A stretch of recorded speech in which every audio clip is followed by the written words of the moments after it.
ஆண்டவராகிய இயேசு கிறிஸ்துவின் இனிய நாமத்தினாலே உங்கள் யாவரையும் நான் அன்போடு வாழ்த்துகின்றேன், வரவேற்கின்றேன். இன்றைய நாளுடைய நல்ல பங்கை தேடி மார்க்கு 2ஆம் அதிகாரம் 5வது திருமொழி.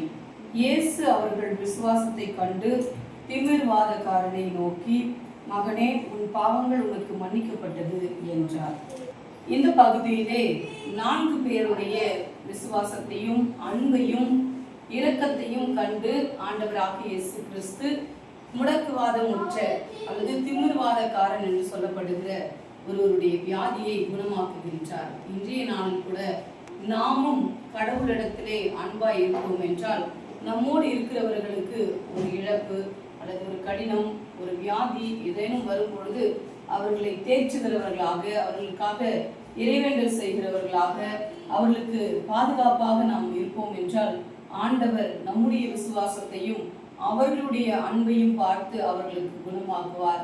எனவே ஒவ்வொருவரும் விசுவாசத்தோடு ஒருவரை ஒருவர் தேற்றுவோம். ஆண்டவர் தாமே திருமொழிகளை ஆசீர்வதிப்பாராக. ஆமென்.